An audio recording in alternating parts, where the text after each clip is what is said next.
Hey guys, welcome back to Creating Creators Podcast. On today's episode, I get a chance to sit down and talk with Seed Creative's owner, George Edmondson. Seed Creative is a video production company based out of Tuscaloosa.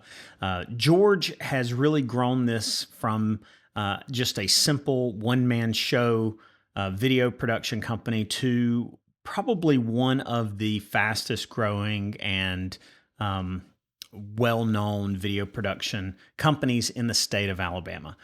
George has really been a part of some really incredible videos in the last 10 years. George shares his stories of a relatively humble beginning, as well as sort of the determination and grit that it took to become what he is today and what his company is today. George has been a friend of mine for a few years now, and always somebody that I was able to reach out to and ask for tips and help. I really enjoyed this chance to sit down and talk to George Edmondson. I learned a lot about his story as well as his success, and I think you will as well. Check it out. George, are you ready for the podcast? Oh, sorry. Let me put these away real quick.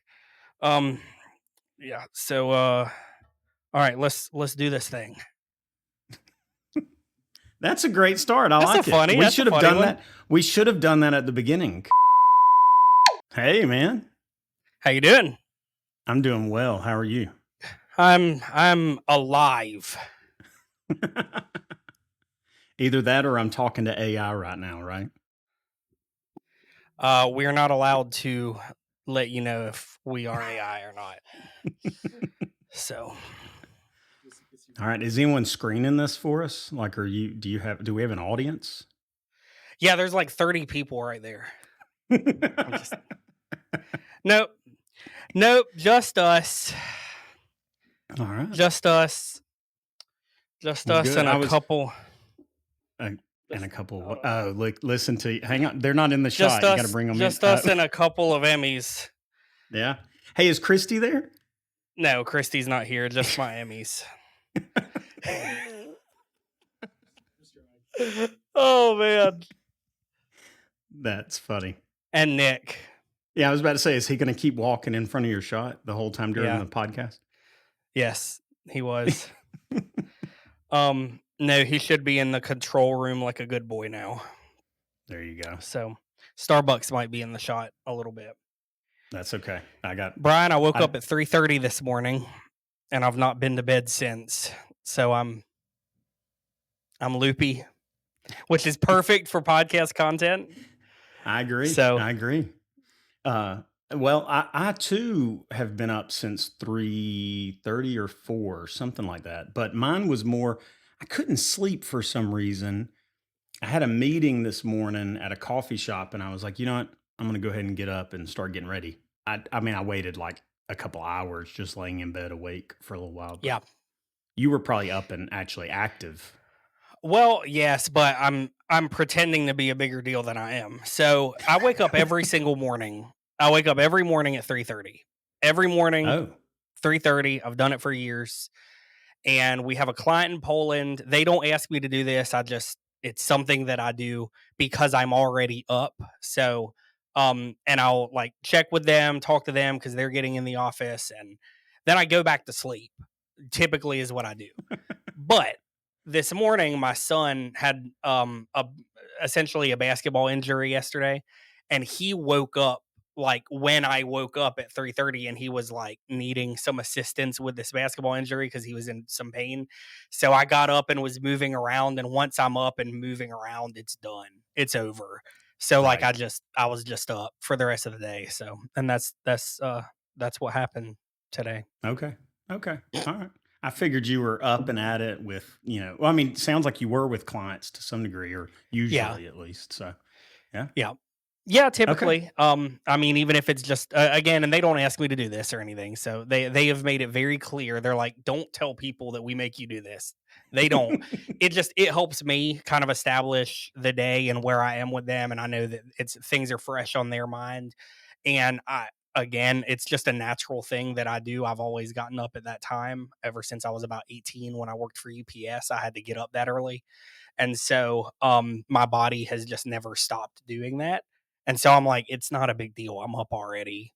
I mean, it's nothing to just communicate with y'all a little bit and like establish where we are so that I know going into my day, I can kind of plan for my day somewhat around what we have going on with them because they're a recurring client, someone that we're doing Right. stuff for. We've had a retainer deal with them that's worked fantastically for both parties, for them and for us since 2020.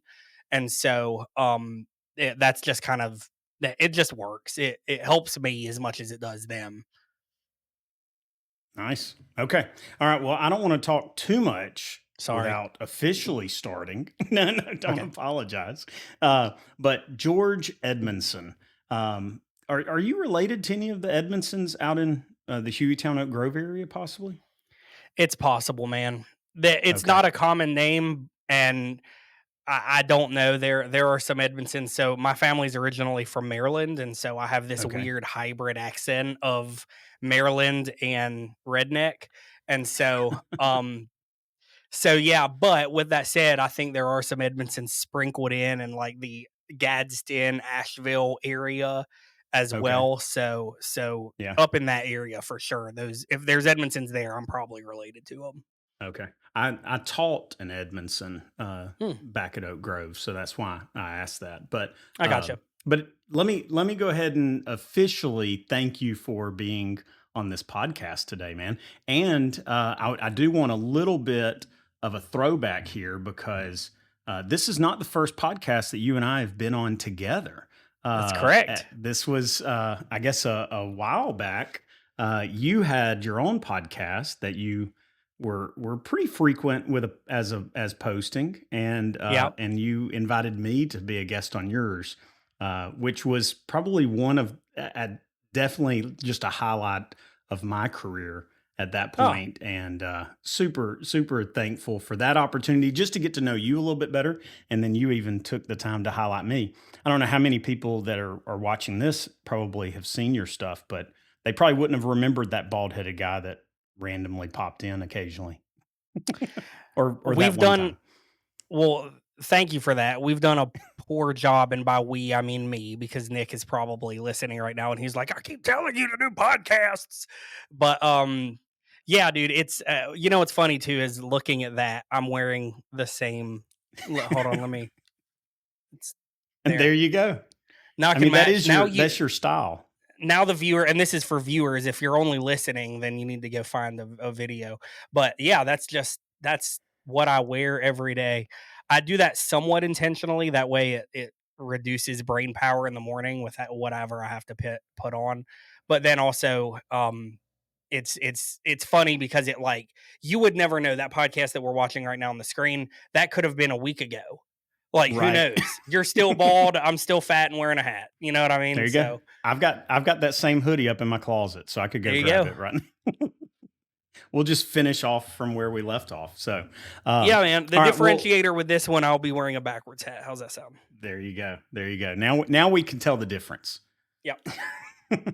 Okay, well, I do want to get started in this. I want to be respectful of your time, and also there's a lot that I personally want to learn about you and hear from you. So let's start off with just who is the real George Edmondson, and specifically, I've heard a little bit of your background, and I know you've even talked about at one point the idea of one day having like a documentary about your family's sort of history and everything, but Sure. I would love to hear a little bit of that now, if you don't mind sharing. Absolutely. So, yeah, thank you for that. So, my name is George Edmondson. I own a video production company here in Tuscaloosa, Alabama. Uh, as of this recording, we've been in business for a little over 10 years. And that was all due to my wife. It was her idea, and we can get into that later too. But first and foremost, I'm a dad. I'm a husband. Like that's who I am. That's the real George Edmondson. What most people see on camera is the character George Edmondson. We can get into that too.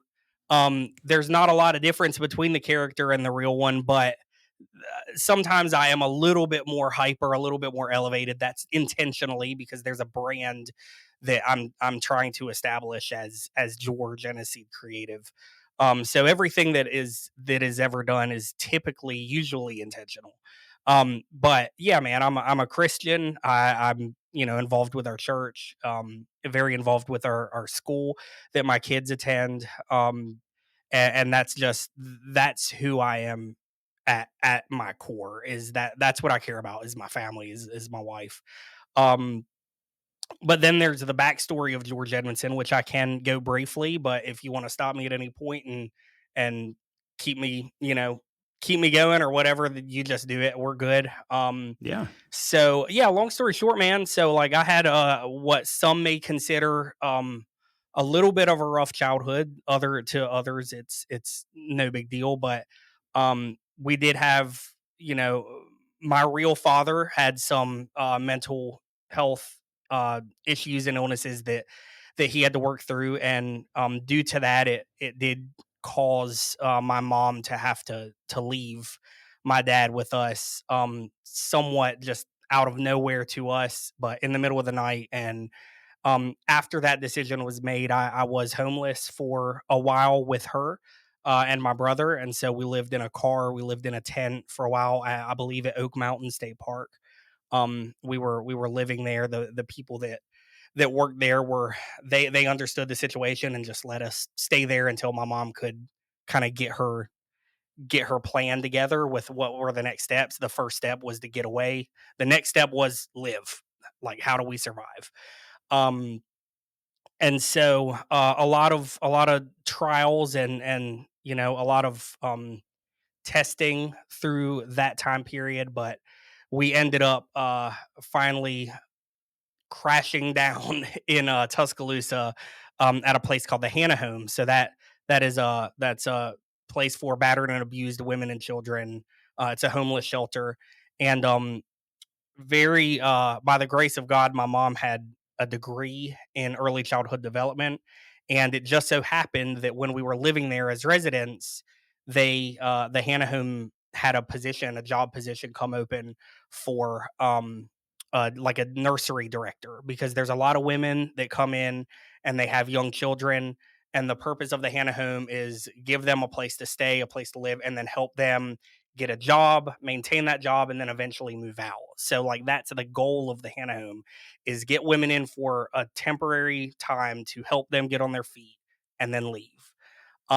And so again, they have to provide childcare in order to do that. So my mom luckily had the degree that was necessary for that job, and this was like unheard of. They never hire residents, but my mom had favor with the director there, and she was able to get that job.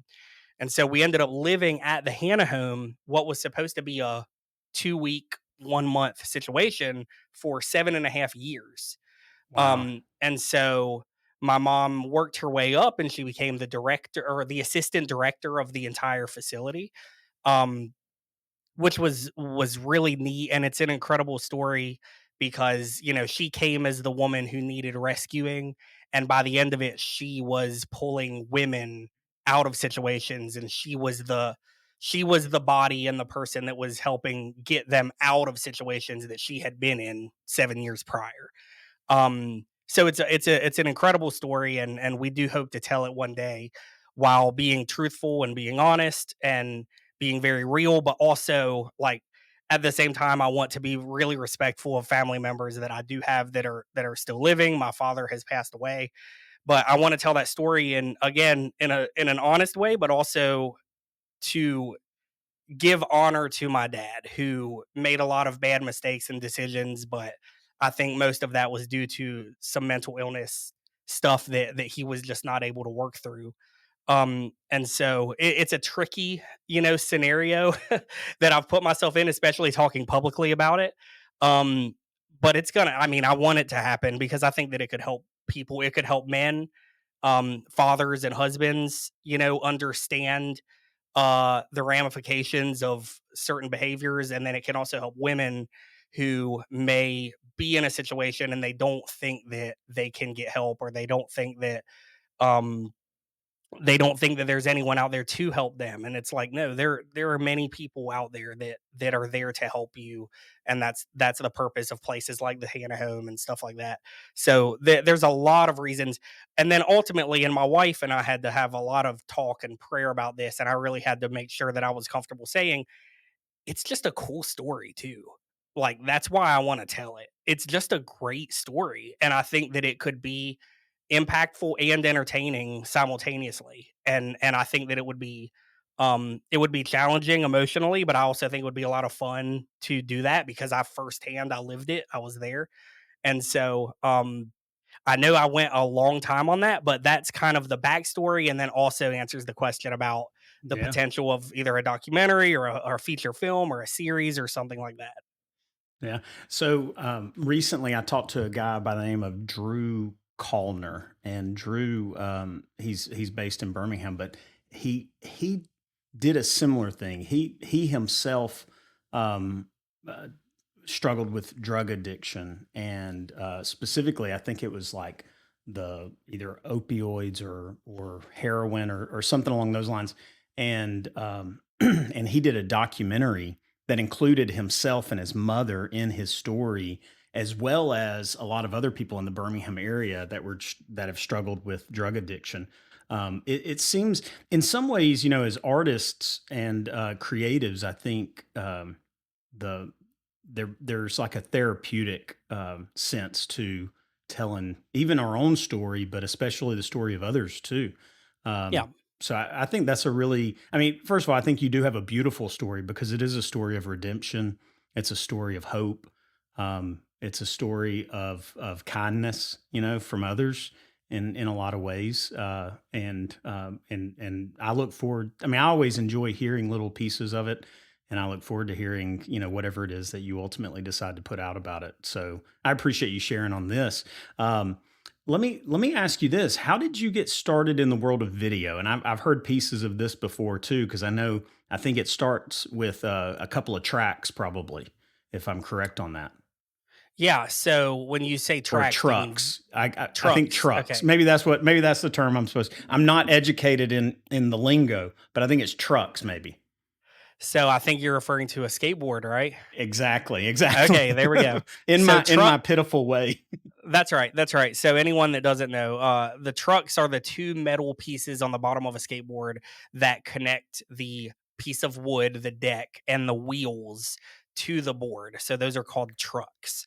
There you go. And so with that said, yeah, when I was younger, I was always grabbing my mom's camera and filming things and running around and being a moron. And I fell in love with skateboarding and realized that a lot of skateboarders make videos, and I have a camera and I want to document my journey, my skateboarding journey, and also the journey of my friends skateboarding with me and stuff like that. And so we would go out and film, and we realized, I quickly realized that our videos sucked. Like, they were awful. And I was like, wow, this would be a lot better if I could, I don't know, take all the tricks that we did the right way and put them all together so that people aren't watching all of these horrible failed attempts. And I didn't know this at the time, but that's called editing. And so I was like, well, this would be great. So I don't know how to do that, but I do know that if you take two VCRs, you put them on top of each other, and you hit play and then you hit record right at the right time, that's going to match up and that's going to get what I want. And so I taught myself editing. I didn't even know the term, with two VCRs stacked on top of each other. And then I was doing that and I was like, wow, this is really cool. But yeah, man, it would be awesome if we had music. Like, I don't know how to put music in my video. And I start looking, I'm like, well, this little thing here, this says left audio channel and right audio channel. And okay, the same thing is over here on my tape player. This one says out, this one says in. So what if I took the audio from the VCR and I plug it into one of these ports, and then I take the audio from the tape player and I plug it into the other port? I hit play on both of those simultaneously. I wonder what would happen. Boom, all of a sudden now we have audio from the tape from the original video, and we have music playing in the background, and I blew my friends' minds. This is like the 90s. You know what I mean? Like, this is like late 90s. They were like, "How are you doing that? You have Limp Biscuit on your tape. Like, what in the world?" And so I'm like, "Yeah, dude, I don't know, man. I'm just good at it, I guess." You know what I mean? But so that's my very basic, that's how I got into videos. And then I just kept doing it and kept making skateboarding videos. And then I got a family and I was making videos of my family and I was making videos of my band and things like that. And then I learned about this free software called iMovie, because my mother-in-law bought my wife and me 2007, 2006 iMac. I can't remember the year. 2007, I think, iMac, and it has iMovie for free on it. And we have a video camera and it says that it has a digital output. And I'm like, I don't know what that is, but I'll plug it into the USB and all of a sudden I can see my video on my computer. And I'm like, wow, cool. I can put this in iMovie. This is a lot easier than two VCRs. And so I keep messing with it and I'm learning, and then I'm getting into audio recording, and I get into skateboarding ministry and I'm making videos for our ministry that we're doing. And then a tornado hits where I'm working at the time, in Tuscaloosa, and it causes a lot of chaos. And one of the things that the management of the place that I worked at, it was called Cintas, they filmed a little video to try to boost morale among the employees, but they did not know how to edit the video together. And so they came to me and they said, "Hey, we saw on Facebook that you do these videos for this skateboarding ministry thing that you do. Is that something you could help us with?" I'm like, "Sure." They say, "Okay, how much are you going to charge?" And I was like, "What do you mean? Like, I didn't know you could make money from this." And they say, "Well, we're not legally allowed to pay you as an employee of Cintas. You can't be on the clock and doing this. It's not in your job description. You have to be off the clock as a set up as a separate vendor." I don't know what any of these words mean.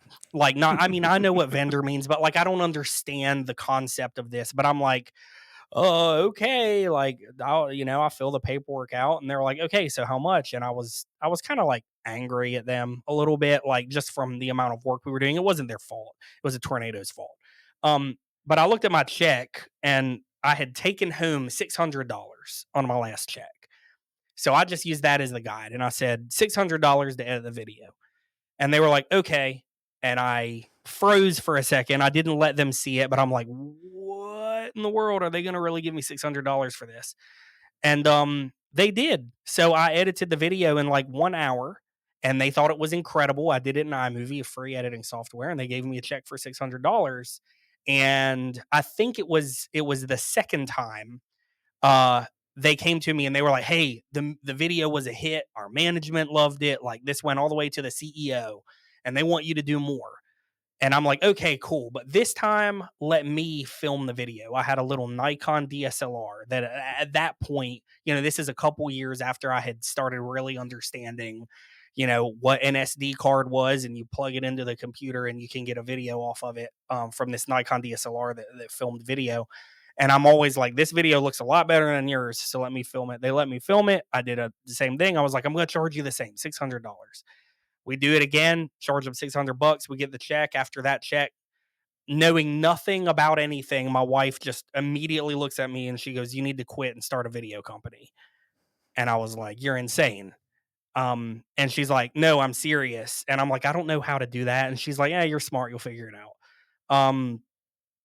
And I had to pray about it. And I'm going to be honest, I did not have faith in this idea, but because her faith was so strong, I had faith in her faith, if that makes sense. I was like, "You know Yeah. what? I You have this much faith, so obviously something is going on. So, and I trust my wife.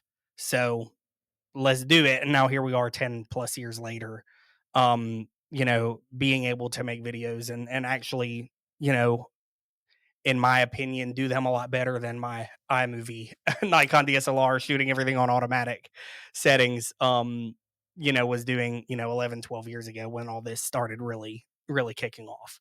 So, with that said, I put a 6 month notice into where I worked and I said, "Hey, it's June or July or whatever. In January of 2014, I'm leaving and I'm going to start a video company.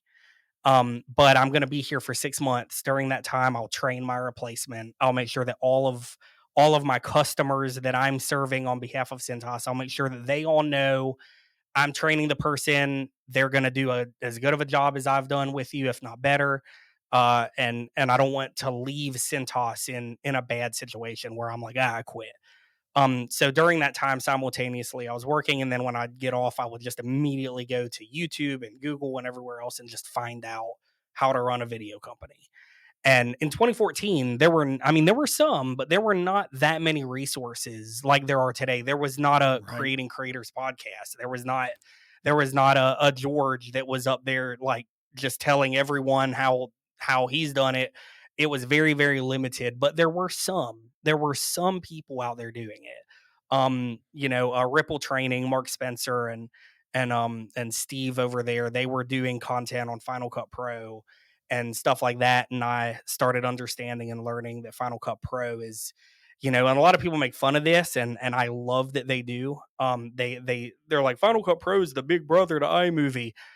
Yeah, and it's awesome because I went from iMovie and immediately went into Final Cut and had access to so many more opportunities for my edits, but I understood how to use it because it's so similar. That was the goal, that was the plan, that was the intent.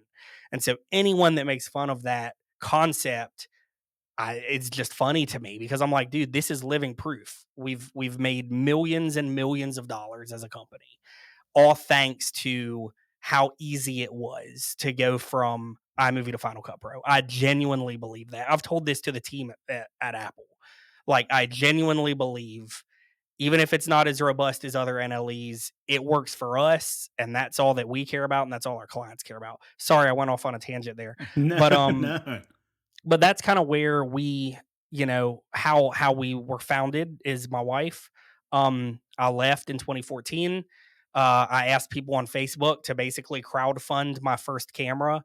Some people donated some money to help me out, $100 a person. I told those people, at any point in my career, this $100 is good for any video project that you need. Some of them have still not cashed in. I'm a little nervous, but but a few of them did, and I was like, any video, it doesn't matter because you took a chance on me. This is the ROI on your investment. And so, if anyone out there is listening, if you gave me $100 10 years ago, 11 years ago, and you haven't gotten a video from me, it's valid until I die.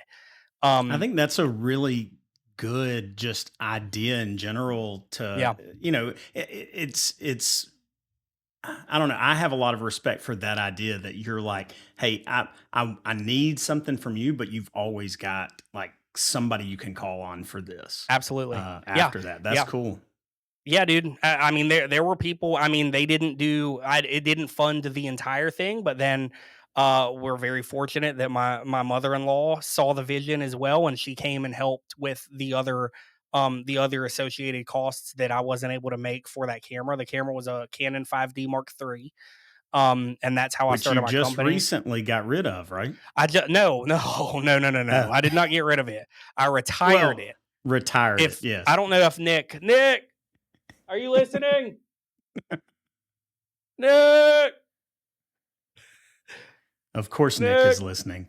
Nick Golden. He's running. Yeah, he was listening. Heck yeah. Dude, here it is. Here it There it is. is. You're Oh, gonna like there's Nick's frame hands. it. You're gonna like put it in like a glass You know case. what's funny? I've thought about framing it, and guess what? I've needed to use it a few times, even since retiring it. So we still use it, and it still takes beautiful photos. But this Yeah. camera, dude, it's beat up. It's gnarly. I mean, you can kind of see it on camera, Yeah. like it's missing a button there, like, but it still works. I don't know if there's a battery in it. No, there's no battery in it. But Yeah. yeah, dude, this is what started our company along with Final Cut Pro. Well, I guess iMovie, and then a very quick upgrade to Final Cut Pro. The first video I shot on it, I charged $350 for, and I shot it in automatic settings because I didn't know what shutter speed was. I didn't know what aperture was. I didn't know what ISO was. Um, so everything was auto. And then when I learned what these terms were, I called Canon. I called their helpline, and I was like, "Hey, quick question. what is shutter speed and how do I fix it? And the woman literally said, from Canon, she goes, you own a 5D Mark III and you don't know how to adjust your shutter speed. I said, no.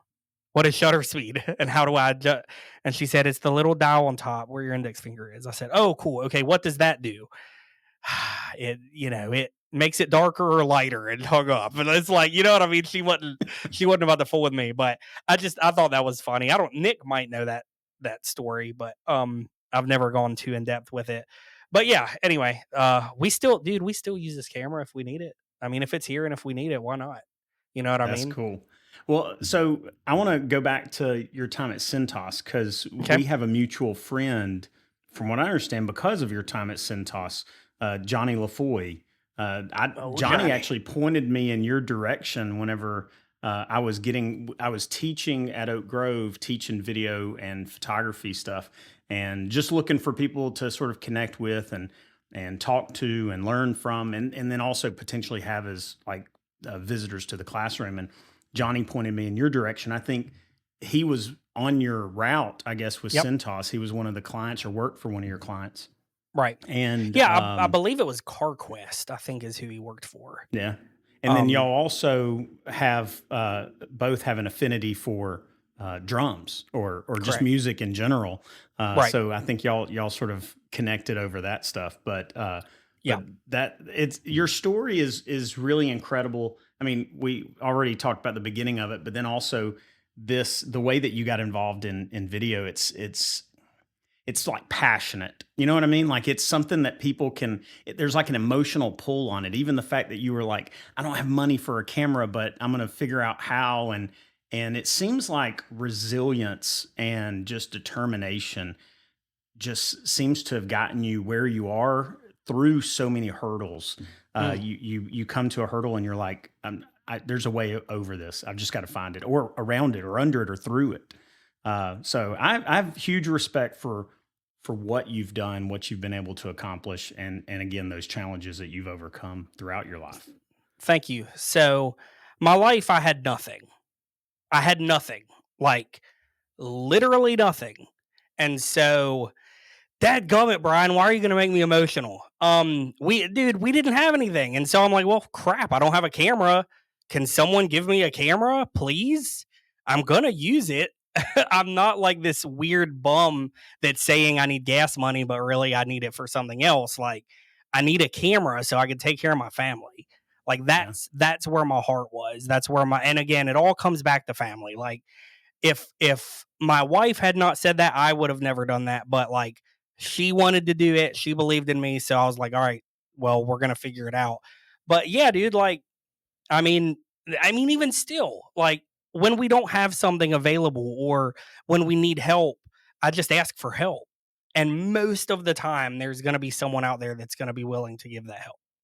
And most of the time, when they're willing to do it, they're on my list of okay, next time they need help, they got it from me. You know what I mean? Like, Yeah. um, and so, dude, we do it now, man. We put a feeler out on Facebook the other day. Hey, we need some electric vehicles to film for a project.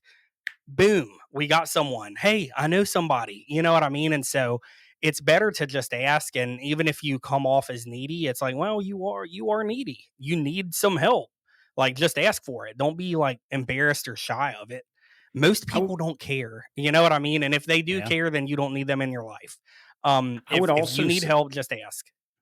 I would also say that I think your personality and your energy is sort of infectious, and you've already sort of alluded to this personality that you have on your social platforms, your YouTube channel, your videos that you do, for your clients and everything. But but I think even personally, your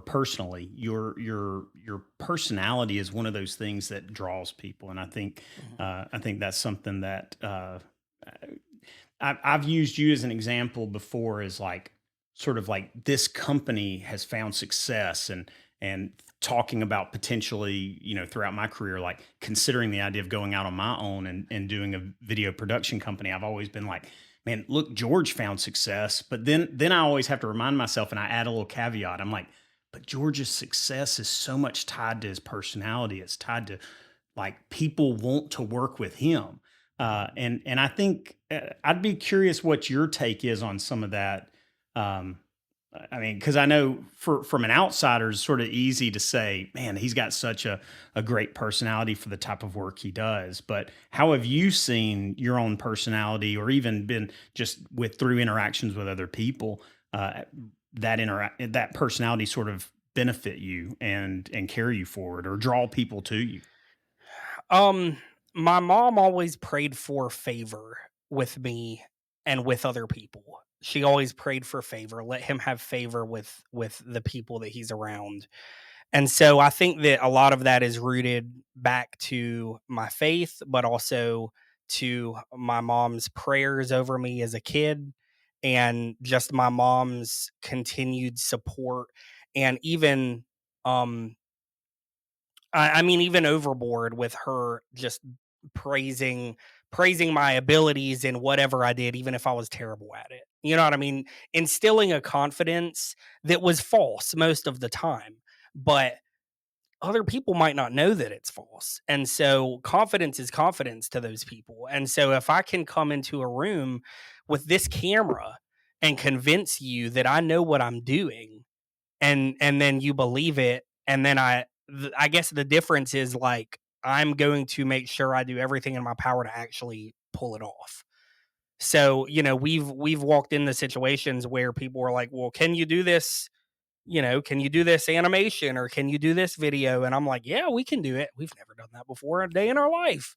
But Right. guess what? We're going to Right. figure it out. Like, we're Yeah. going to get it done, or we're going to tell them up front. Like, so I guess in terms of like personality and stuff, I just try my best to I'm just honest. And I do have a lot of energy. I've seen a lot of things in my life that have made me very grateful for the blessings around me. And I feel like most of the time I try to root myself back to that. Like, dude, look at what you have. Like, look at what you had and look at what you have now. Like, there's no reason to be upset. Now, dude, I get stressed. I get sad. I get frustrated. I mean, Nick has seen it firsthand. He's seen both sides of George. My wife has seen it both hands. But I I usually try to bounce back into this guy, because I'm like, there's no sense in being like sad or frustrated about something. Like, just fix it.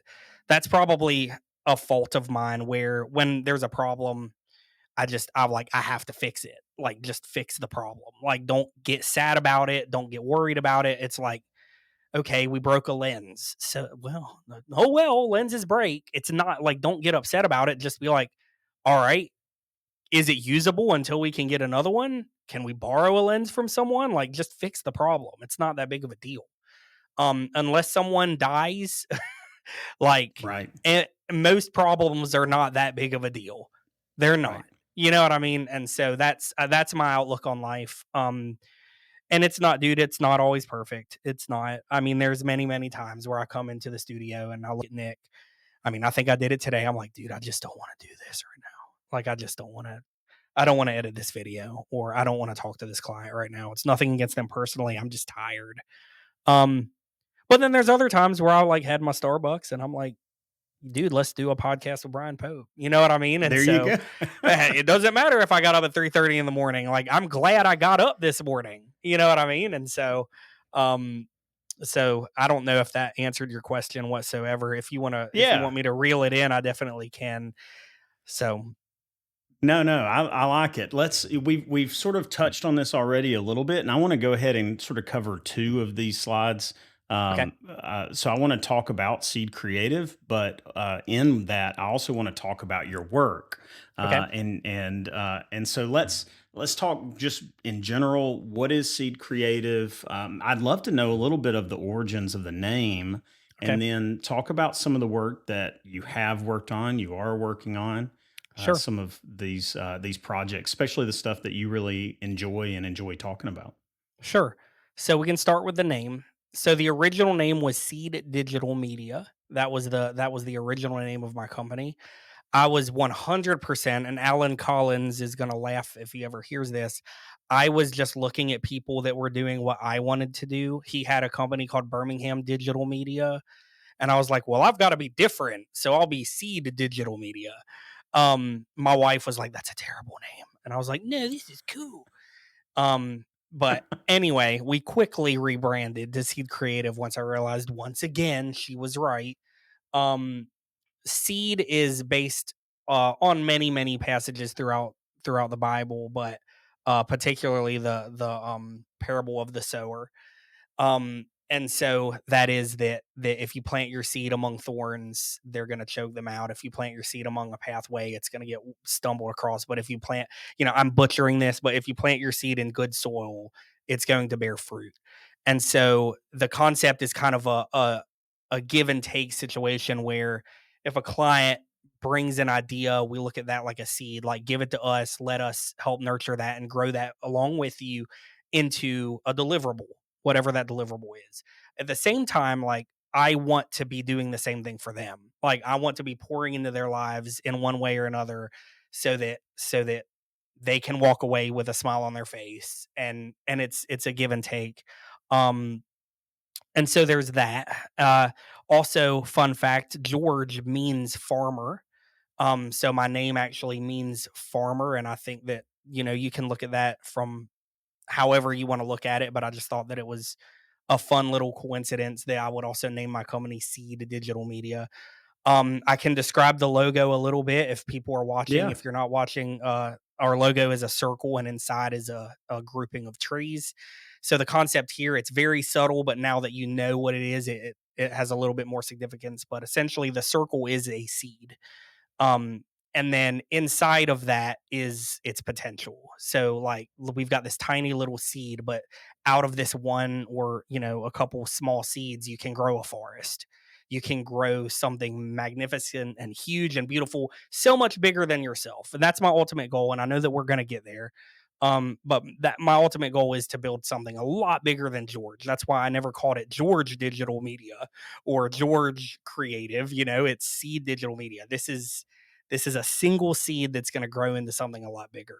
Um, and so there's that. If you would describe Seed Creative, that's a tough one, but essentially at our core, we are a video production company that primarily is working with um, corporate video, documentary, advertising, in that realm. We don't do weddings, we don't do live broadcast or anything like that. But we primarily focus on helping corporations tell their story in whatever they need way they need. So we have, we do safety videos, we do internal corporate training videos. We have worked with lawyers on some gut wrenching videos that we're not allowed to discuss, but that have helped families, settle deals and things like that.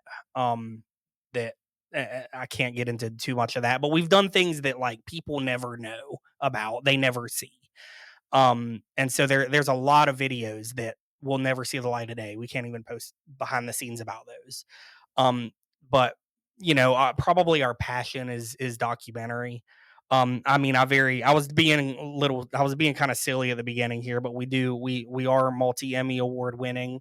One of these is for a single spot, 30 second, or it might have been the 1 minute. It was either the 30 second or the 1 minute. I can't remember, but it was a PSA about a law called the Good Samaritan Law, and that is to encourage people to seek help if they see someone that needs help, but primarily overdosing.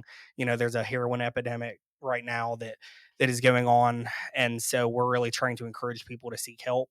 And we literally just used the story of the Good Samaritan, but we just made it like a modern day story of that.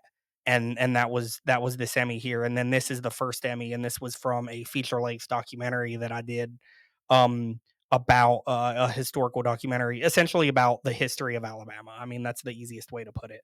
Um, and so my passion is probably documentary. That's where I feel like we thrive because we get to be the most creative.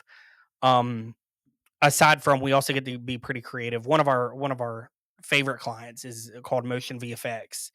and they build plugins and templates and things like that for Final Cut Pro.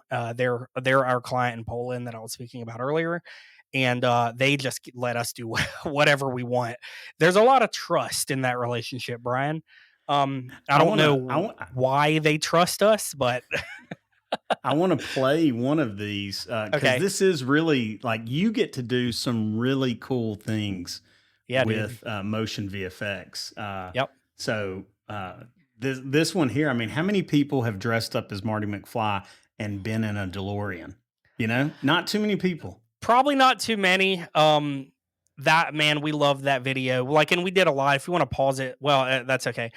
So in that first frame, there's a ton of the plugin that we're promoting going on. There's like a cityscape and a big moon and things like that that I put back there. But here's the fun thing: Motion VFX didn't even know we were doing that. That's how awesome they are. They literally Wow. give us the plugin, you know, maybe a week, 2 weeks early. It's usually a very fast turnaround time. And they say, here's the plugin, you know, tutorial releases next Tuesday. Like that's it. And they put a lot of faith and trust in us. And I'm like, well, okay, this plugin has a lot of 80s, you know, vibes. And so Nick and I will just brainstorm for like 5 minutes and boom, hey, there's someone in Tuscaloosa with a DeLorean. Okay, go to Facebook. Who knows the guy with the DeLorean? Oh, you know him? Cool. We call, we get him booked, we turn it into a thing. You know what I mean? And so yeah, so that's what I do for Motion VFX is we create high quality tutorials, not only to educate people on how to use their products in Final Cut Pro, but also to promote them and show like here's a true, we always do fun intros and it's like here's a true real video made from scratch. It's not stock video. It's not something that like you know every shot is going to be absolutely brilliant and perfect because it's on a stock video website. It's like we went, we shot this, we filmed it, we edited it, we storyboarded it, whatever. We use the plugin, and here's what it can actually do for your videos. And it has, I believe, has proved very valuable for them because again, we've been doing this for like 4 years now with them, and we haven't skipped a beat. You know, we Who's typically do 3 to 4 videos a month for them every month for the past 4 years. whose idea was it to do that kind of concept? Did they have sort of like the general like flow of things set up and said, "Hey, this is what we want"? No. Uh, at the time, the owner was his name was Simon. He's still very involved, but there has been some leadership changes there at Motion VFX. But he saw a video I had made just for fun, and he liked it, and he was like, "Hey, I want you to work for us full time." And I was like, "Well, I can't do that, but you know, let's talk." And we came up with this retainer concept.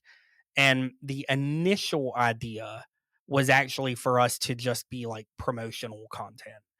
Um, I don't honestly know where the shift happened because it was like immediately it was like, hey, we need a tutorial on this. And then it just turned into this hybrid.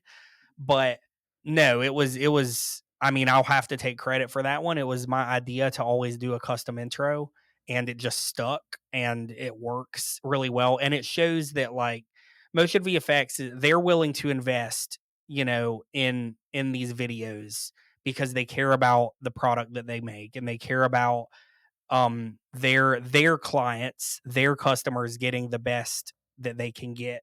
And so that's I really try to take that to heart when we're making these. It's like we want to shine a good light on Motion VFX. We want to do something super different.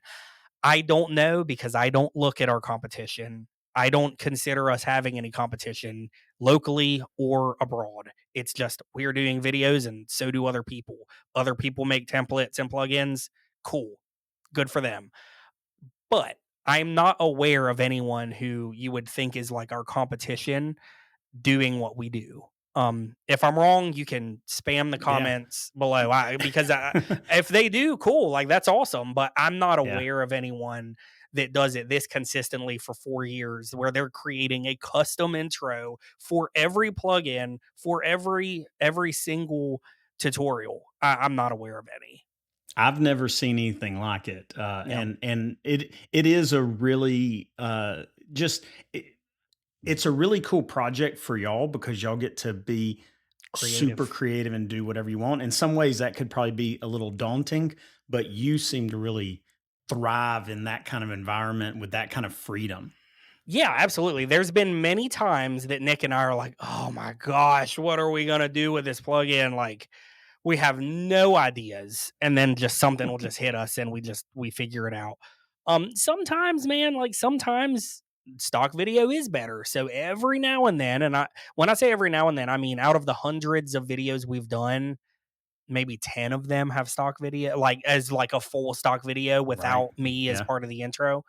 And so, a lot of times we might do like a hybrid, like we shoot 80% of it and then supplement a few shots if there's something really specific or unique about the plugin specifically. One of them that we did recently, man, it was so much fun. We went on some land, some property that we own, and made it look like I was out in the wilderness of like Yeah. Brazil or somewhere like that. And so it's like, okay, we grabbed like two stock videos of like aerial shots of Brazil, or I can't remember if that was the country or not. And then the rest of it was shot, by us. We just wanted to like establish that we're in Brazil. Um, and I think it was not that country. I'm almost positive it wasn't, but it was something like that. I So think the yeah, it's scary sometimes when they send me something and I don't have a clue. Like I don't have any idea, and they're like, "It's due next week. See ya." You know what I mean? I'm like, "Oh no," but we the always the make it work. the first one I saw that I recall was the paintball one. Oh Dude, the yeah, that one paintball was one was fun. incredible. It was such a great video. Yeah, so that one, I'm always proud when I can impress the team at Motion VFX because they are beyond anything that I could imagine from a creative. Like the people there are phenomenal. They're phenomenal people, humans, individuals, but they're also just incredible at what they do. But that one I was proud of it, man, because I did it and they messaged me back when they saw it and they said, "How did you do this?" Because they saw the intro only. They didn't see the tutorial. And I was like, "Yes, I got them." So yeah, and if you watch the tutorial, you can see it's a lot of steps, but it's actually fairly easy in concept. This was before I was using their 3D software MO2, and so I basically took um a period, the end of a statement, just a little dot, and converted it into what looks like a paintball. And I think we did a pretty good job. It looks pretty convincing. It Oh looks like yeah. a floating paintball in the middle of the air. Yeah. No, I think it turned out great. And this is like I said, this is the one that I really recall as just being I remember seeing you shoot, like release maybe a little bit behind the scenes of this at Yeah. one point, and then whenever I got to see it actually come out, I was like, that's incredible. And the fact that you do this with something like you said earlier that people sort of joke about just being like the big brother of iMovie, I Yeah. mean, these plugins really are pretty impressive considering. I mean, a lot of people would go into something. Some type of 3D or 4D, what is it, Cinema 4D, Yeah. or just simply After Effects, something Sure. that we would classify typically as pretty powerful software. But no, I think you did a great job with it. Let me Appreciate ask it. you this: did the video that first got their attention, was it by chance the Welcome to Seed Creative one? It Okay, was I do not. want to talk. I want to talk Okay. about this one Okay. because this did get you some attention, It right? did. Yep. Uh, this got you not only attention, but even like a pretty impressive Nick. product. Nick. You don't have to So, go get it if you don't want. That'd be pretty funny though. dude, I loved this video, and I'm not playing audio right now, unfortunately, because the audio really. Everyone's got to hear the audio, especially Sure. whenever it comes to Audio Jungle. Yeah, yeah. But you want to explain sort of the concept behind this video real quick?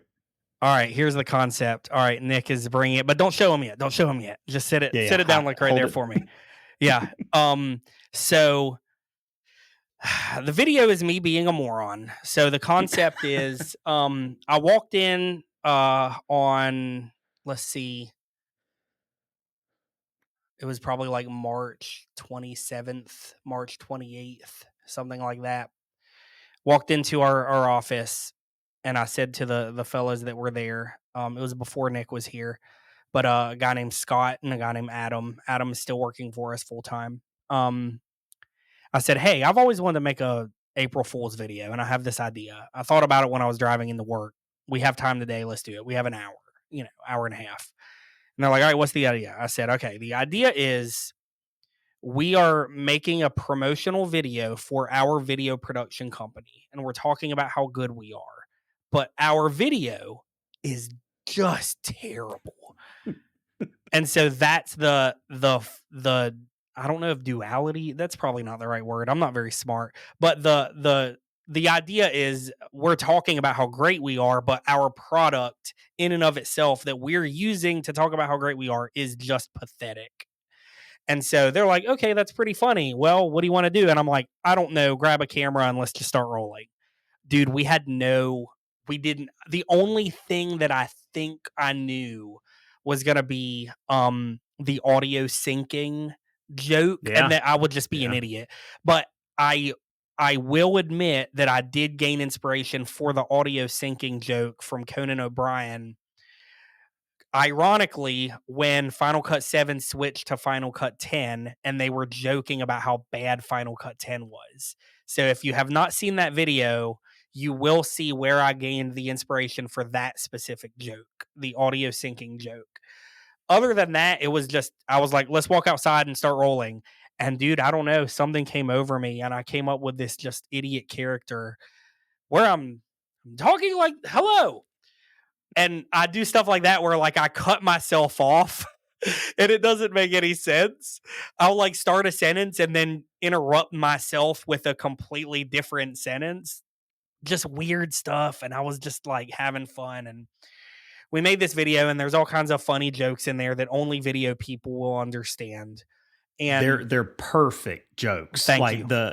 I mean, you between obviously, like I alluded earlier, the audio jungle part. Yeah. I mean, how many times have we accidentally? Well, how many times have you seen things accidentally left in, like Yep. a audio watermark or an actual watermark sort of Yep. left? Now it's great. The stabilizing is really Yeah. hilarious. The fact Yeah. that right now it's the video's over and it's 3 minutes and 36 seconds in a 5-minute video and the rest is just black. Yeah. Like that kind of stuff. That was set my me favorite off, joke. man. That was my favorite joke in the whole thing, when the video shuts off and then everyone did it. They would hover over the video and see that there's this huge tail of black. And everyone that I talked to said that they would sit there and they would watch the entire black section laughing, but anticipating maybe there's an extra frame or something, and there's just nothing. There's Right. just nothing Right. there. It's just pure black, and that makes it even funnier because we Uh, got them because they thought maybe there'd be one more thing, and there's not. this part right here, the stabilization Yeah. is amazing and hilarious. That's one of my favorites also. Yeah, that was good. And Adam is a master at this type of comedy when it comes to like the camera. So the camera in and of itself is a character, right? So you see this camera is doing these horrible whip pans and just shaky and zooming in, losing focus. Like the character of the camera is also funny to me, and that's all Adam Honeycutt. And he understood that comedy. We love The Office and Parks and Recreation and things like that, where the camera is a character in and of itself. And so we had a lot of fun, but I was like, dude, wreck this thing. Like when you're walking, just be bouncing up and down, because I knew the worse that he was, the funnier the joke would be. And so if you saw the real footage, it was like unwatchable. We were like, dude, this might be too bad, but it worked and it was pretty funny. Oh, it was great. I just thought Adam was really bad at camera operating. No. He's only mediumly bad at camera There operating. you go. All right, so tell us what this led to. We've already alluded to it, and I think you've got something down there by your foot, possibly. Sure. So I started Just with a this foot prop. camera. Yeah, I started with my 5D Mark III. Let me put it in frame. And now one of the cameras we use on the reg is this bad boy. So that's a red slight upgrade. So, and especially at the time, because this is 2019. Yeah, this is 2019. So the Gemini had not been out too long, I don't think. Um, but the CEO of Red, the then CEO of Red, Jared Land, saw our video somehow. I don't know how. It went viral within the video community. I think on Facebook is Yeah, where I saw it at least, and yeah, that's that where he seemed to saw it. be where it got the most traction. That's right. That's right. That's where he saw it. Yeah, our YouTube, it doesn't have a lot of views, but it has a good many on Facebook. But it was being shared around like on a bunch of film websites or film groups and stuff. And Jared Land saw it and he shared the video. Um and a buddy of mine, Kyle Roberts, a lot of people might know that name listening to this. He texted me and he said, "Looks like you have a fan." And he sent me a screenshot of where Jared had sent it. I was like, "Oh, cool. Who is that?" Like, I didn't know who it was. And he was like, Right. "Dude, that's the CEO of Red." And I'm like, "Oh, wow, cool." So I went and looked, and yeah, sure enough, he shared it and he thought it was funny, and I commented on it. And I just said, "Hey man, like, thank you so much for sharing. Glad it made you laugh. We had a blast making it." And he commented back to me the next day, and he said, "Your video brought me joy. I find value in joy. Any camera that we make, you can have." And he said, "My gift to you if you want it." And let me back up. When I replied to Kyle when he told me it was the Jared Land, that it was the CEO of Red, I have it. I have screenshots of it, but I jokingly said, "Haha, maybe he'll give me a camera." Dead serious. I said that. Dead serious. And then the next day he said, "Whatever camera you want." So at first, I think he's joking. I comment back and I'm like, "Dude, haha, it's April Fool's. Yeah, you got me. Very funny." And he was like, "No, I'm serious. Message me." And I messaged him, and he, apparently the reason it took him 24 hours to do this, he says, is because I guess he was doing like some due diligence. So he went and checked us out, made sure we were a legitimate company, made sure we're not just a bunch of morons who don't know how to, promote ourselves. Um, and his comments were the stuff that we were making. He wanted us shooting on his products. And he was just like, he made some other very kind comments, that that I'll keep private, but he was very, very kind and very gracious, and I appreciate him tremendously for that. And we've been able to cultivate a friendship and a relationship outside of just that gift. But yeah, man, he was not kidding. And so we messaged him back again, and I said, "Look, right now your Monstro is your top of the line brain. It's $54,000 Monstro camera." I said, "Look, man, we're over here like rocking C100s. You know what I mean? Like we're not doing anything at this caliber. We don't have machines that can process this stuff." And I said, "If we could build out a full kit as opposed to just a brain," because he had said brain originally. Um, I said, "Would you be willing to consider that?" And I said, "If not, that's okay. I'll take the Monstro." But if you'll be willing to do that, could we build out a kit that's of equal value of your Monstro brain, but something that we can actually use? Like, we can't process 8K right now. We have no money, dude. We're broke in terms of like a company, because I'm taking on, I've got Adam helping me, I've got Scott helping me. Like, I'm taking a massive pay cut just to have those guys in the room with me, because I'm reinvesting back into the company. And so I'm like, we can't afford to outfit this camera. Obviously, long story short, he said, "Send me whatever you want. Like, send me what you need." So we said Gemini because of the dual native ISO. It's 5K as opposed to 8K. It's a little bit easier to process. I'm like, "Look, man, we always go straight audio right into the camera, because again, we're a small outfit. We're not running separate audio right now or anything." So we got this production module on the back that has dual XLRs. He sent us this fantastic handle that I don't think we even asked for. So that was awesome. He sent us, the mags. He sent us a motion mount, NEF motion mount, because we wanted internal ND capabilities. I mean, he sent us everything we asked for. The only thing that they came back to us, we said we wanted 4 960 cards, 1 terabyte cards, and they came back and they were like, "Look, you don't need that." They were like, "We promise you, 4 of the 480 cards are going to be better for you because we have them available right now. You're going to have to wait on the 960s, or it was something like that. And we're like, okay. And they were absolutely right. We've never once been like, oh my God, we have no card space. Like the 480 cards have been plenty for this single camera. Um, so yeah, dude, it was awesome. And then I got to end up flying out to LA. I got to go and meet him at Red Studios in Hollywood. I got to see and hold the Komodo before anyone else, really, which was awesome. I did not expect it. I got to do like a full tour of the studios and go hang out with him in his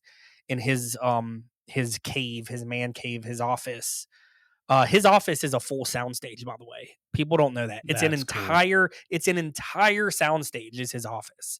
There is a full saloon. Okay, maybe I should shut up. His office is freaking awesome. He's got like a theater where he can, because he has to preview like cameras on multiple like projectors and devices and things like that. So I'll shut up. He's probably gonna be mad at me for saying all this, but it's awesome. So It sounds really awesome. dude, it's freaking cool. I mean, well, and I just put up this picture of you, Yeah. like snuggling with your red. So stupid. I mean, again, it's just so much of your story, and I'm thankful that this isn't the first time I'm hearing most of it. But I just think it's an incredible story, man. I mean, again, from the very beginnings through, your wife's belief in you and your lack of belief in the possibilities, to Red giving you the camera, to where your business is now, and where it will be in the future. It's really a cool story, and I'm thankful to know it, and I'm thankful to be part of even sharing it. I mean, just, it's cool, man. You I got appreciate a it. lot, and I really get frustrated with people that say like, "Oh man, he's so lucky," or "They're so Mm, lucky." Um, like, there's a lot of being in the right place in the right time, kind of things that happen in all of our lives. But I also know, again, going back to what we were talking about earlier, the diligence, the persistence, the resilience, the overcoming challenges, and just the probably blood, sweat, and tears in a lot of cases that you've been through, to mm. get where you are. I just have a lot of respect for it. So I appreciate that. I mean, I do like I try to I I understand where people were coming from because I have been very fortunate in a lot of ways. Absolutely. My mom prayed for favor with people. I believe that those prayers have worked. Um I think that some could call that luck. That's absolutely okay and understandable, especially when they don't see when I was going through the couch cushions to find change to buy diapers for my kid when we were starting this company. Um, they didn't see the staying up until 1 and 2 a.m. So that's okay because they didn't see that. But it was there. It's all there. It's still there. You know what I mean? There's still other things that go on that people they may not see and they may not know. But again, I step back and I'm like, well, they don't know, man. To them it's lucky, and all I can do is just pray that they'll understand and maybe have a little bit of empathy or sympathy to to the fact that grass is always greener. You know what I mean? Like you don't know the whole story usually. And if you this isn't, I'm not coming down on anyone. I'm being very honest here. If you'll take the energy that you have when you're looking at someone and you have jealousy or you have, oh, of course that's happening to them or whatever. If you would take that energy and put it somewhere else, like go make a video that you want to make, and you're not going to get paid for it right now, but you're going to get paid for it eventually. If you believe in it, it's going to work. Um, we made this stupid video. I had no intention of the ROI that we got on that video, but I wanted to make it. I thought it was funny, and that's just what happened. Imagine if I would have not made that video because instead I was on Facebook looking at someone that's more successful than me and saying, of course they have that. Of course they have this. Nah, dude, I don't do that. I don't care. Like, I don't care what other people are doing. I don't consider anyone my competition. We do not have competition. If I'm bidding on a project against Brian Pope, that we're bidding on a project that, like, I'm not trying to hurt you, you're not trying to hurt me. We're just trying to take care of our families. Um Right. so if you take that energy and you put it into something that is meaningful in any way, even if it's just to get a laugh, you're probably going to have some of that luck that you're looking for, you know? And so that's what I would say to them. Let me There's go ahead. go ahead. Sorry. I don't mean to I'm cut you just off. like, dude, I don't want to come off as frustrated or anything. Like, I don't. No, But no, it no. it does it does get frustrating because you're not the first person that's ever said that to me. There have been people that have come to my face and said, "Of course you have this." And I'm like, I don't know what to say, man. I'm genuinely sorry that you feel that you are owed things that you're not receiving. I'm very sorry. I don't know what to tell you. You know what I mean? Yeah. So I do think that one key lesson from at least what I've seen, just what you were saying then about go out and make something. And I'm making some assumptions on this, so correct me sure. if my assumptions are wrong, but you made, especially in that video, you made something that made you happy. You made something Absolutely. that would bring you joy, and then you shared that joy Mm, with others, and somebody else connected with it and felt that same joy and decided to contribute to it as well, right. sort of continue that sharing and sort of experiencing joy together. So I, I don't I think that is something that I would encourage all people to do, especially in the video space.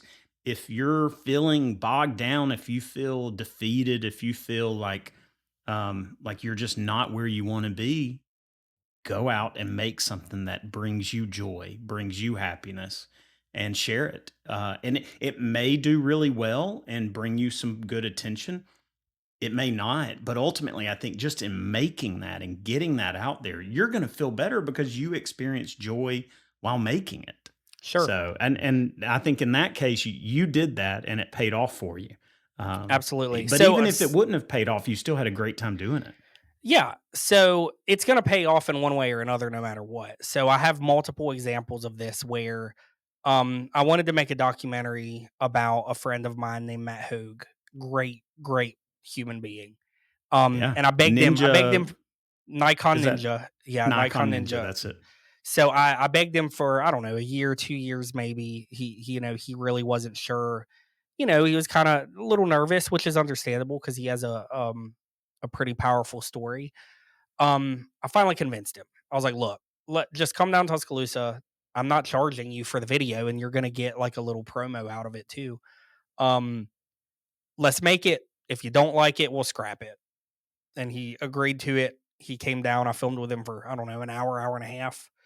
Put a little, 7-minute documentary about him and about what he does with his photography, but also his backstory of overcoming addiction and things like that. And he was like, "Do it."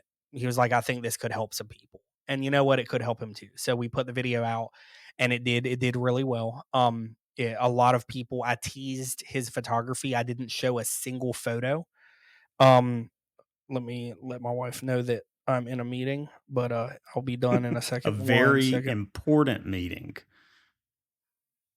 So so anyway, yeah, I was like, dude, let me tell your story. He let me tell it. And then I teased his photography. I didn't show a single photo of his. I said, look, here's the deal. Let's get people invested in you. Let's get people understanding who you are. And then they're going to want to see your photos. And it worked. And so we told his story, and then his website exploded.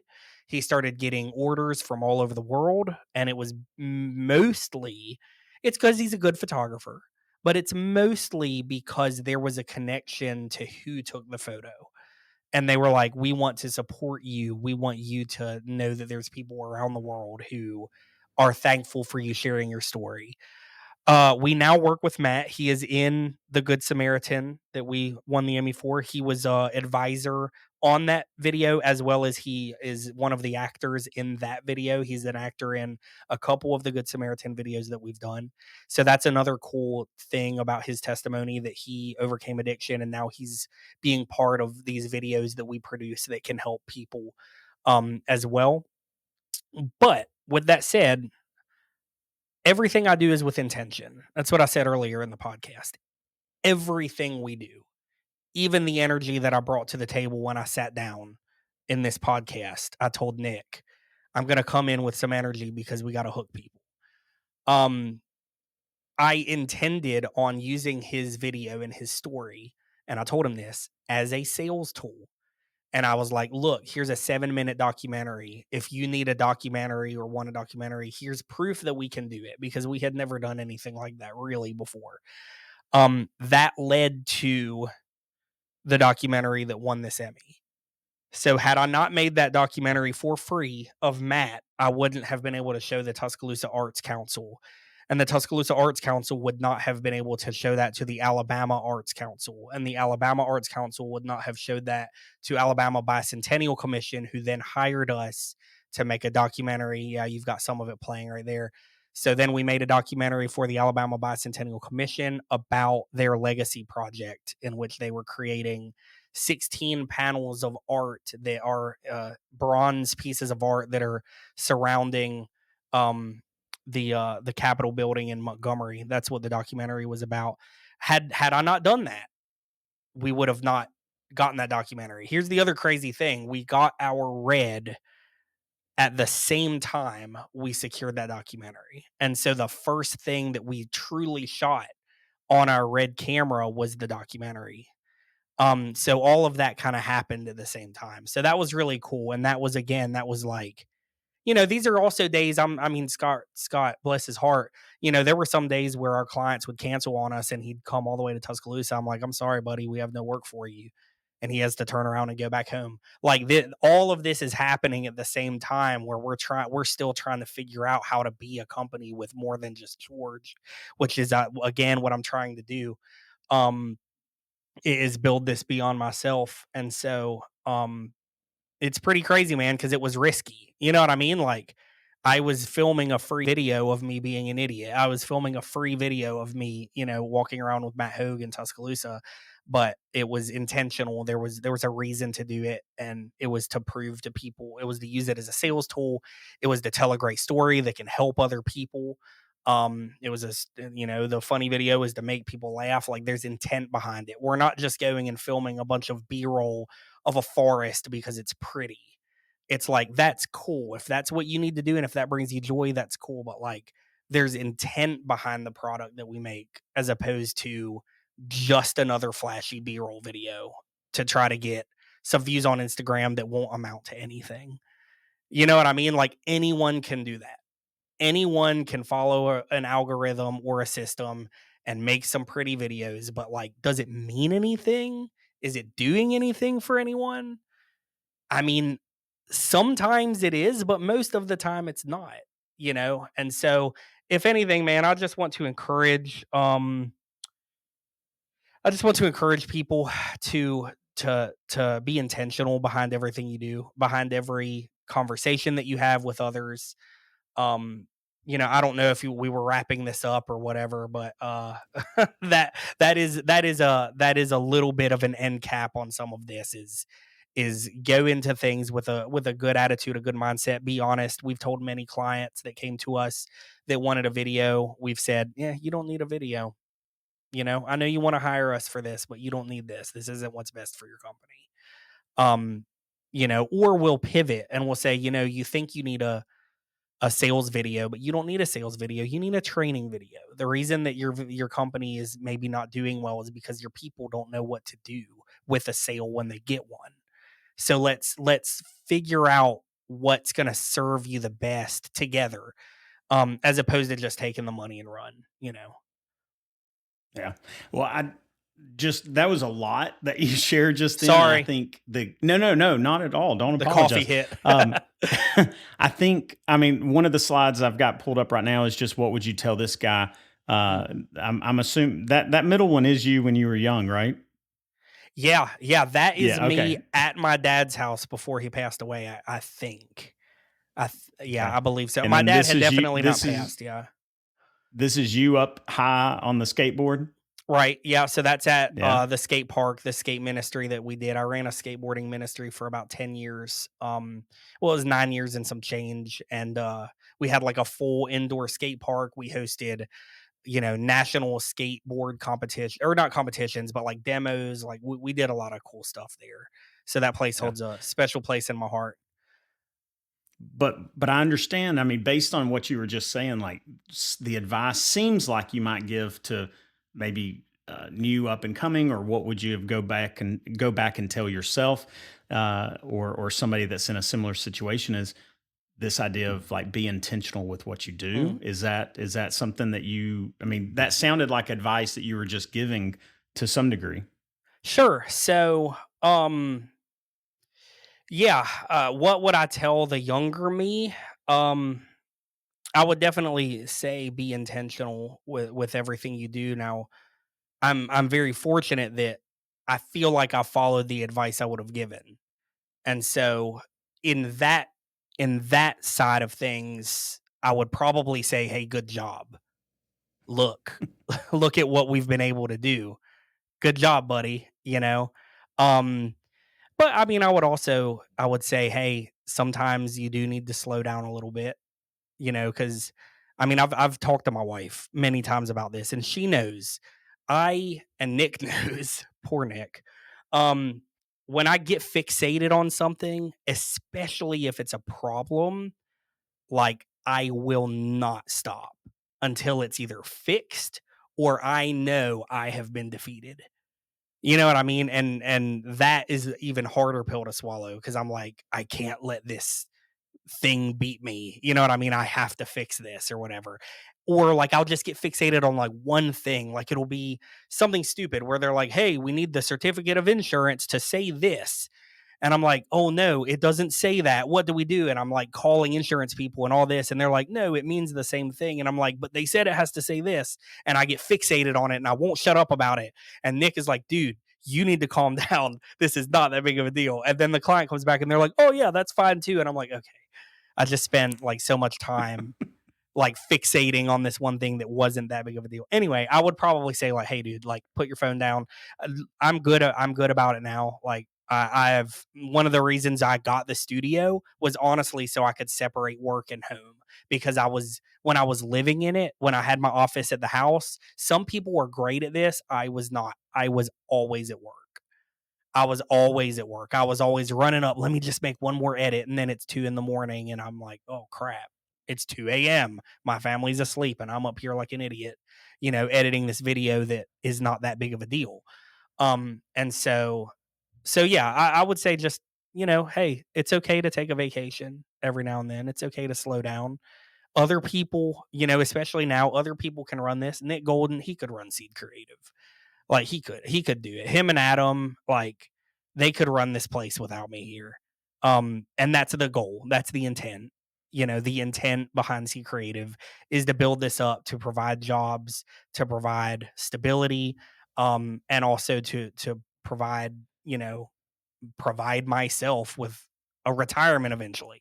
So I'm investing in the company more than I am a Roth or a 401k. You know what I mean? Like this is my retirement, so I hope it works.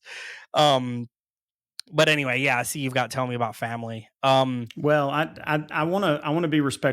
respectful of your time. I know we've Yeah, already been because I've on got here family almost an hour texting and a me over half. here. Yeah, I can imagine. But I've got a couple of other things, but I think we'll just leave those out unless you're just really wanting to talk about what's upcoming. But I guess I'll give you choice. You tell me. We can talk about family for a little while, or we can talk about what's upcoming for you. But before you get started in that, I just love the story also of you and your wife Mm, and y'all's children. I relate to you so much in regards to that. I think we talked before about my wife and I. We started dating on my 16th birthday. We have 4 kids. So I think you and I have got a lot of similarities. We also sort of like church has always been a big part. That's where our relationship started. Yeah. We owe a lot to our church that we sort of met each other through. So that's always been a big part of our family. But and again, I want to respect your time, but I also want to give you a chance to say anything that you'd like to about that. And then we can wrap this up with this if you'd Sure. I like to. just I just told her about 20 more minutes actually. So we might be okay for 15, 20 more minutes if there's a few more things we want to talk about this. Cuz I haven't done a podcast in a long time and I love doing these and everything is intentional. I think it's important to establish and build a brand, a personal brand and a business brand. Obviously with what we do it's kind of the same thing a little bit. But so this is investment. Me talking with Yeah. you is investment. People need to be willing to do that. So with that said, my wife and I met when we were 15. Haha. So you were 16, I was 15. The Wait. very How close to your 16th birthday? mm, we started officially dating in June. I was born in March. So no, we were ripe, bro. When we first met, I was a ripe 15-year-old. Sorry. Okay. All right. It's all Yeah. right. Yeah. It's all Yeah. right. It's Yeah. okay. You can't win them all. So I can't. so very first time I saw my wife, she was also 15 and she was standing with a friend of hers and we went to a little tiny country Baptist church called Fleetwood Baptist in Cottondale, Alabama. That's a good name. It's a great name. Fantastic. Fleetwood. Fleetwood That's a Church. good It's a name. great church.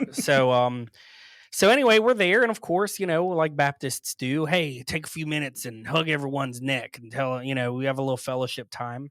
And we're all 15, so of course everyone's hugging each other, and that's what 15-year-olds do. They think they have to hug all their friends. And there's this girl that went to church there named Amanda. I saw her the other day. Like we still run in the same circles. And she's been in. She actually helped us on a motion VFX video, which is funny. So Amanda is standing there, and I see her kind of give her a hug or whatever, and then she moves because she's taller than my wife Kristy, and reveals this angel behind her, beautiful angel named Kristy. And Kristy looks at me, and we don't know each other. And my favorite movie is Dumb and Dumber. And I look at this girl, no clue who she is, never seen her, and I go, "How about a hug?" Just like that, like Lloyd Christmas does.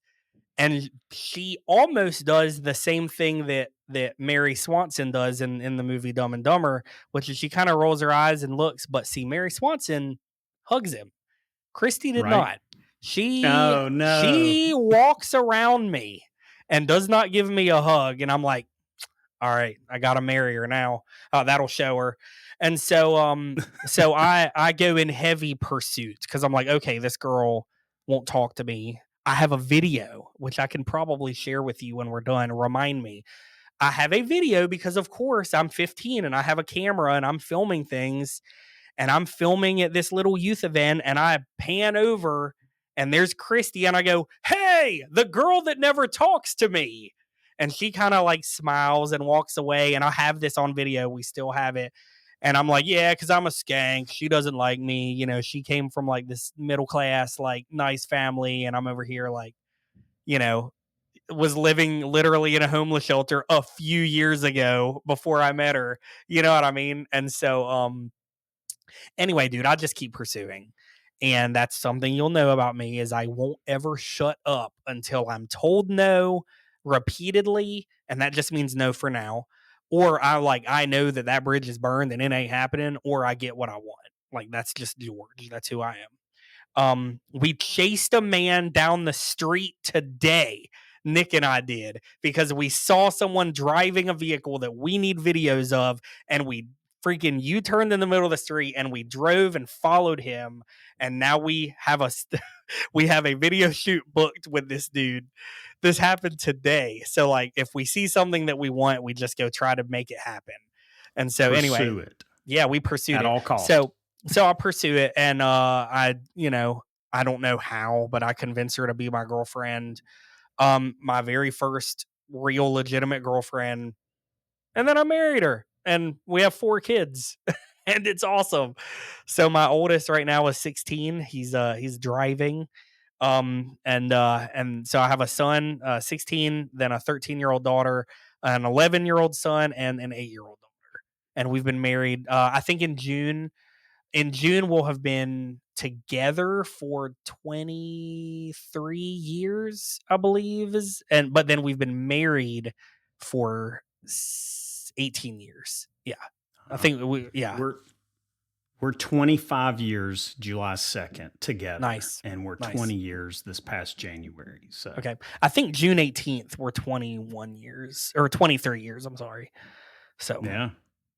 Hey, there's so many people that were teenage romances, so to speak, that obviously don't make it to adult sure. years. But there's something about having grown up together and Dude, all yeah. those like first experiences Mhm. together. I'm constantly reminded over and over again how thankful I am for my wife Jennifer Absolutely. and our history together. And I just look. I say all the time, I look forward to whenever we're super old, we're sitting on our front porch in our rocking chairs and just reminiscing of all the years in the past. She'll probably have to remind me of a lot of things just because my memory's so bad. Sure, yeah. But I look forward to the day, man. And we've gotten to see our kids similar to you. We've got nine's our youngest and 16's our oldest. And it's fun, man. It's challenging. Hardest thing I've ever done is Sure. be married specifically with kids. Yeah. But it's so worth it. And that's cool. I love watching just your Facebook, Instagram stuff with you and your family. Congratulations on all of that. Congratulations on just the. I had one slide that I wanted to talk about success, and just knowing you, what I do know of you, I think that you and I both would agree the business, success that you may or may not, or people may or may not experience. That's not the most important. What's most important is right here on this slide, man. You and your wife, the success y'all have had as a couple, and the success that you have as parents. And those successes are hard to come by. Yeah. Like you earn every good moment with some difficult, challenging moments. But I love watching another couple that have the history similar to me and my wife, and and Yeah. and still having those successes too. So Absolutely. congratulations on that. Absolutely. And you're right. That is 100% more important than business success, than money. We have turned many, many, many projects down so that I could be at a basketball game. Like Yeah. legit. Like my 9-year-old or 11-year-old or 13-year-old or 16-year-old, they've got a basketball game. Sorry, we can't do this project. I know that that's the only day you can do it, but here's a list of other references. I will not be there. I'm gonna be at a basketball game. You know what I mean? Yeah. Like Yeah. there's very few people that die on their deathbed and say, "I wish I had worked more." Uh, I don't think anyone says that. I wish I had worked more. I don't think anyone says that. I think they say, "I wish I had worked less. I wish I had taken more vacations, time with my family." That's what's important. And I know that not everyone is able to be in a position where they can maybe afford to do that. Um, but if you can, and if you can make that a priority, if you can make that the intent, then you figure out a way to just make it work. And it doesn't always take vacations. Heck I no, mean, I'm dude. sure you and I both have experienced huge joys with our kids when we Playing on the finally put trampoline. Yeah. Yeah. this down and actually pick up the kid, Yeah. and play with them, or Hmm. just pick up a board game or jump Yeah. on the trampoline or anything like that. For sure. And I have to remind myself that, especially as my girls get older and now they're 16, my twins, and so many times they don't want to necessarily sit down and do something with us, but I've learned even going for a walk with them. That was something I've done recently with both of them, and anytime that we get alone and we're able to talk and I'm able to listen, but I also have to. I mean, I've messed up plenty of times where I've had a computer in front of my face or a phone in front of my face distracting me from one of my own children. So, but those are the successes when you finally do put down that stuff and you look your child or your wife in the eyes and you just listen to them and spend Yep. time with them. Yep. So, for sure. all right. Well, with that in mind, I do again want to respect your time. Thank you so much, George, for joining me today on this podcast. I appreciate just the time that I know you have that you want to spend with your family, but I appreciate you taking a little bit of time today and spending it with me. Well, thank you for your persistence because we've been talking about getting on this podcast for well over a year. I mean, well over a year, and it keeps not happening. And so, but thank you for continuing to follow up. That's one of the things that I actually look for. If someone is, like wanting to work with Seed Creative or whatever, it's like those people that if they email me and I don't respond, those people that email me again, I take a lot more seriously. Because I know that that's part of the struggle is like, yeah, you got to follow up with people. Some people might have a bad day and they don't want to respond to your email. Try again, do everything with intent. So with that said, Brian, you create little short pieces of content for like Instagram and stuff like that for this podcast, right? So I do. Do you need sound bites? Do you want to do some things that might be fun or silly for intentional? Like, hey, here's the intent here is we want to make a sound bite to hook people, to get them. I'm hearing all kinds of what am I hearing? Nick must be emptying trash or something. No, that's my kids upstairs. My office is downstairs, which is the worst place for an office to be if your main living space is upstairs. So yeah, ignore the sounds in the background and the man behind the curtain and all that. No worries. All right, we need some sound bites, right? Okay, I'm game, man. I don't know if I'm talented enough to utilize these to their maximum capacity, but I'm willing to try. Are you kidding me right now? I don't know why you're laughing. I don't know. You asked me to be on this podcast, and then you don't even have an idea for something that's like a social media, like nothing. Nothing. I'm a blank slate. It's pathetic. I hope everyone knows that George Edmondson from Seed Creative is the biggest jerk, and he's gonna insult the guy that has him on his podcast. And they'll have to watch the podcast to find out if that's true. It is true. I'm a big fat jerk. Okay. I don't know, dude. We're just making stuff up. Look, I'm not really a jerk. I'm just trying to get you to watch Brian's podcast. He puts a lot of work into this. So you need to click the little button or the little like or the little heart and go watch it because you know why? It'll make you a better person. So do that. I agree with that, especially listening to someone like George Edmondson. Don't worry about eyes right here. Don't listen to Brian. You listen to George. I'm telling you, Brian's podcast will change your life. So click the little thing, please. I don't know. I love it. I love it, man. Who knows? Those are great. Be intentional. Be stupid. Be silly. Well, I mean, is there anything else? Oh yeah, this is one of the things I was gonna do. All right. Okay. I need you to say, all right, George, you ready for the podcast? Something like that. All right, just roll with me. Okay. All right. George, are you ready for the podcast? Oh, sorry. Let me put these away real quick. Yeah. So, all right, let's do this thing. That's a great start. I like it. We should have done that. We should have done that at the beginning. I kind of did it at the beginning. If you'll remember, I kind of like brought them in and that was the intent. Like I was trying to make like a funny, stupid little silly thing to get people to watch.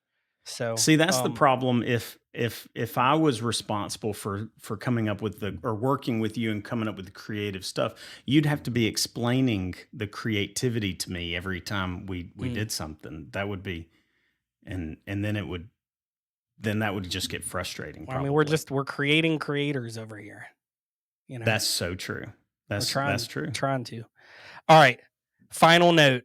Be intentional. Final note. Be intentional. Be nice. at Seed Creative and anywhere else. It doesn't matter how talented you are. If you're a jerk, we're not going to work with you. That's why we've never hired Brian. I'm just kidding. I'm just kidding. That's a joke.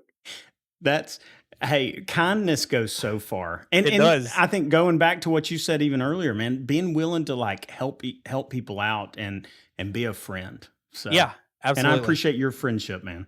Hey, you too, buddy. I appreciate it. We've got some projects that we're still trying to make happen, Brian. We're still working on it. We're being persistent. I look forward to seeing it from afar or from a near. You know? I don't even know if that's how you say that, but I look forward to seeing all that comes out of Seed Creative. And, well, thank you. Yeah. All right. Well, I'm going to go ahead and wrap up or end this recording right now. So, bye recording. See ya.